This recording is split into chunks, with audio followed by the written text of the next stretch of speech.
Okay, good morning. On behalf of the Bermuda Tourism Authority, welcome to the Royal Bermuda Yacht Club for the start of the RC44 Champions Tour. This is the 10th year for the RC44 Champions Tour, and we're excited to have it happening right here in Bermuda. Racing begins tomorrow, March 2nd, and lasts through Sunday, March 6th. The first day will kick off with match racing, followed by 4 days of fleet racing. 8 teams will race in the RC44, including Team Nika from Russia, which hopes to successfully defend its 2015 titles as the circuit travels around the world, and Team Aqua of the UK, which has been a part of the RC44 tour since its inception in 2006. 6 other teams vying for the championship tour this year as well. My name is Glenn Jones. I wear 2 hats at this event. I handle communications for the Bermuda Tourism Authority, a sponsor of this event, and I work on communications for the Red Bull Youth America's Cup. So you'll see we have some of our young candidates who are working to make that team here with us today, and in a moment we'll explain the role that they're going to play in the RC44 Bermuda Cup as well. Before we get started though, let me introduce these fine sailors sitting directly to my right. First sitting closest is Vasco Boscato from Italy. He's a legendary Italian sailor who has been sailing with Peninsula Petroleum since 2011. I have a feeling you've heard some of this before. The only Italian on an all-Spanish crew, Vasco has led his team to 2nd place in the 2014 fleet racing standing and to win the 2012 RC44 World Championships. Vasco has sailed in the America's Cup and has a whole string of world, European, and national titles to his name. Please welcome Vasco. Next to him is Ed Baird. His sailing CV is very extensive. He has won almost everything from the Laser World Champions to the America's Cup. Ed is the only American helmsman to win the America's Cup since 1992. That's a long time ago, Ed. And has sailed in 3 other America's Cup campaigns. Baird is a 3-time match racing world champion and was named ISAF Rolex World Sailor of the Year in 2007. This week, he is part of Team Nika's effort to defend the 2015 RC44 World Champion and Fleet Racing crowns. Please welcome Ed Baird. And last but certainly not least is Cameron Appleton of New Zealand. He is the most successful tactician in RC44 history. He has been with Team Aqua from its inception in 2007 and has led the crew to an impressive 5 fleet racing championship wins and 3 match racing championship wins, and only falling off the podium once in 2009 after 9 years with the class. Cameron has sailed 3 America's Cup campaigns. Please welcome Cameron Appleton. Okay, and then let me introduce 5 other young men who don't quite have the sailing CV as these guys yet, but we hope one day soon they will. Sitting next to Cameron is Mustafa Ingham, who is, I think, a football player, we'll have to say, as his #1 athletic prowess, but he has been working with Team Aqua here this week, so I think that speaks to his passion for sailing going forward. Next to Mustafa is Chardo Quinn, also a footballer. He is a candidate for the Red Bull Youth America's Cup Team Bermuda, as is Denzel Simons, who's sitting at the end there. Oh, I'm sorry, I didn't mean to skip. That's Daniel Pell, sitting next to Chardo Quinn. He's a rugby player, and Denzel Simons there on the end. And sitting closest here to me is Peter Dill, another one of the fine young men and women who are competing to make Team Bermuda in the Red Bull Youth America's Cup. So you'll hear from many of them here in a moment, but first, let me hand the microphone over to Bill Hanbury, the CEO of the Bermuda Tourism Authority.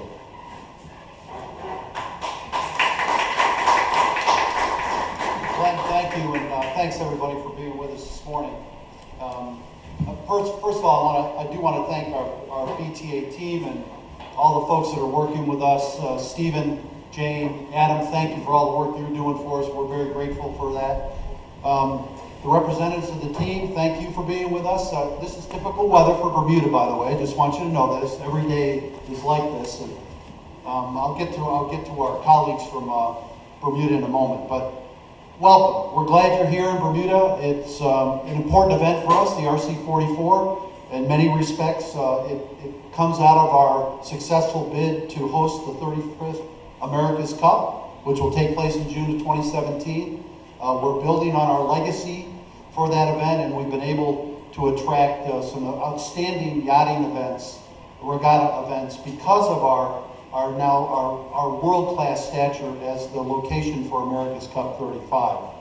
And I want to mention a couple of those events that will be coming our way because of that stature. The Viper Race will be here in November for the first time ever, in this coming November. The Annapolis Bermuda Race this June has seen an 89% increase in registration. That's a terrific number for us and has pretty profound economic impact for us. Our premier Newport Bermuda Race, also in June, is ahead of pace for registration, and we actually expect the maximum of 200 boats this year. That'll be a 22% increase over last year, or the last time we raced. Next year, in addition to the America's Cup, we'll have the Antigua Bermuda Race, a tall ship regatta, the Red Bull Youth America's Cup races, and there's still some more. I think Pat keeps telling me there's going to be more regattas forthcoming, but we'll make those announcements at some later date. Well, you saw the America's Cup youth team that Bermuda has.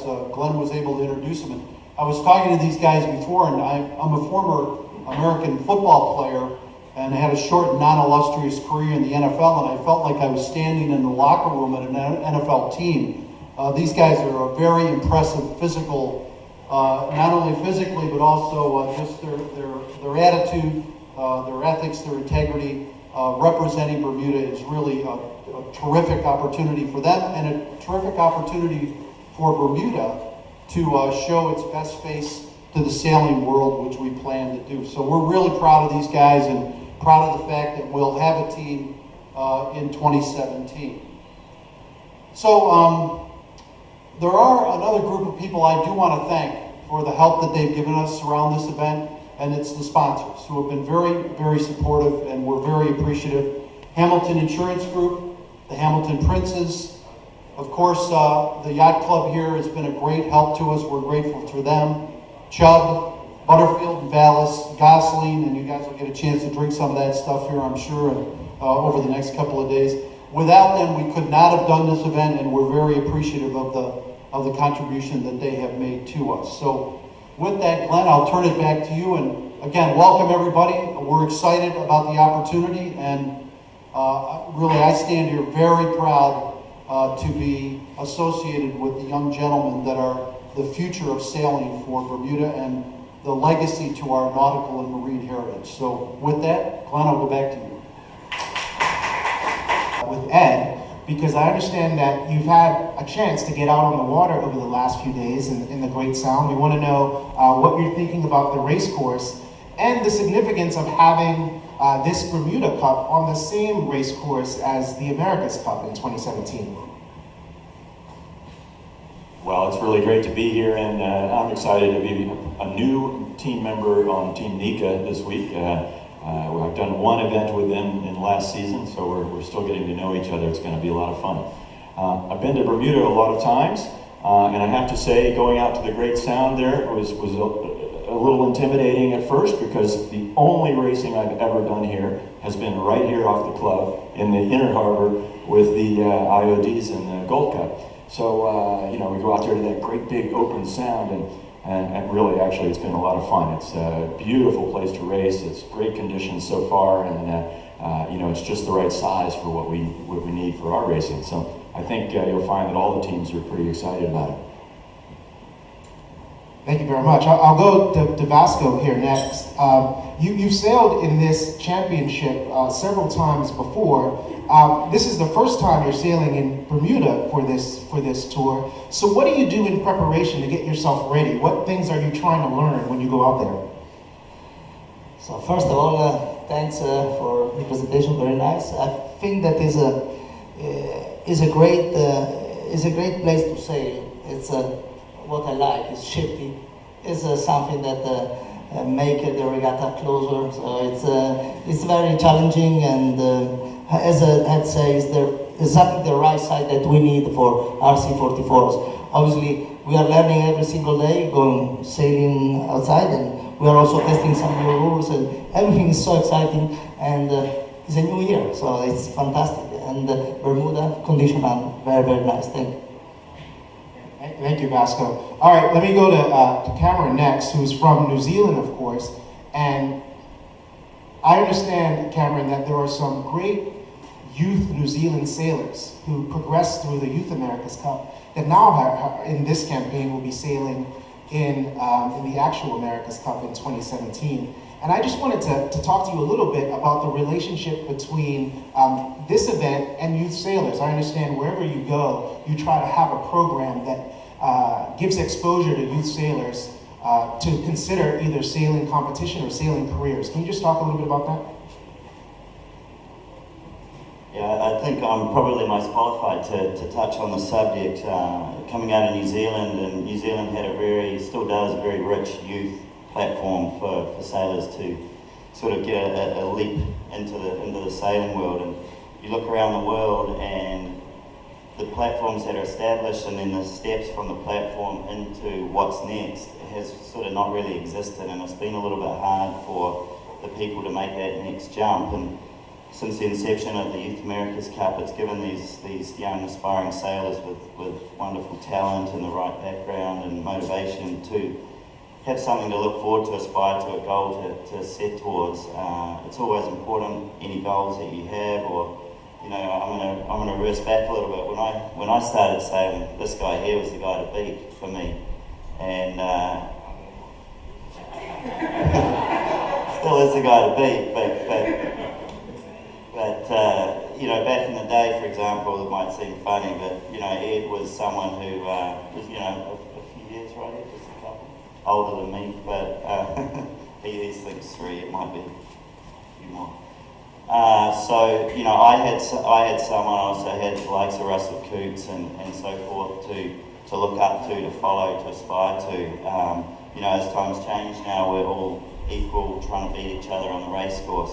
But the platform that these guys get and that's been established is what's most important, and it's for us as the older generation to sort of gain that momentum that's been created and give them the opportunities. And this week we welcomed Mustafa into our group, and he's doing a fantastic job. He's got a lot of praise from the guys that he's been working alongside during the setup, so hopefully to him it's opened his eyes up to a slightly different aspect of what goes on. It's just not about going sailing, it's about the preparation that you put in before you get onto the water, which can count and help you be successful.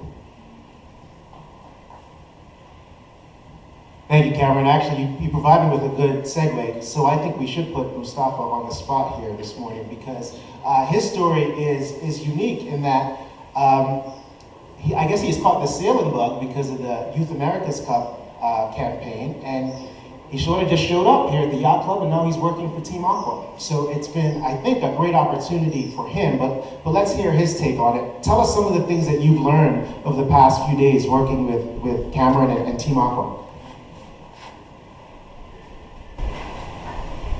So, basically what Cameron touched on, it's all about preparation.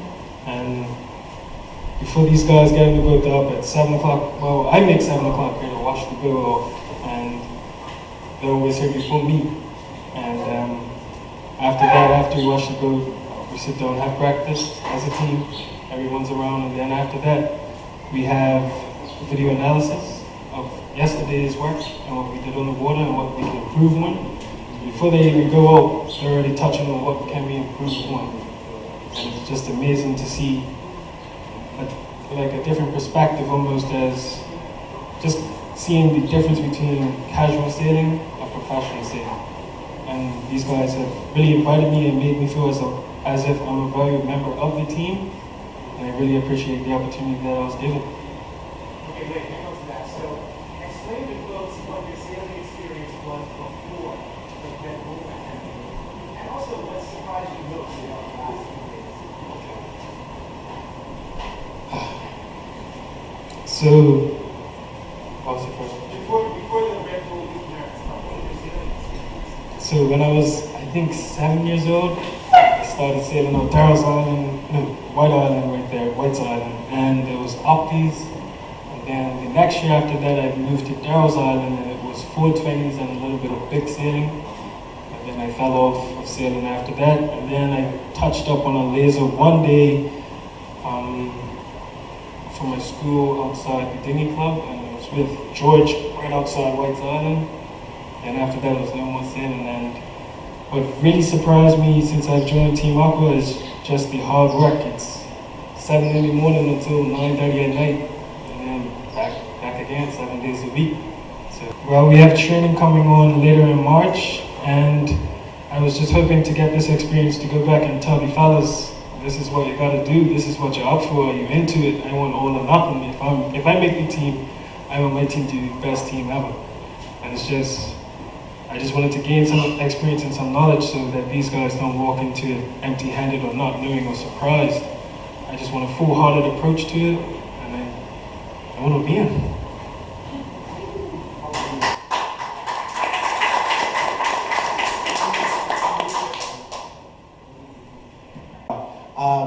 The recruitment started in the summer of last year.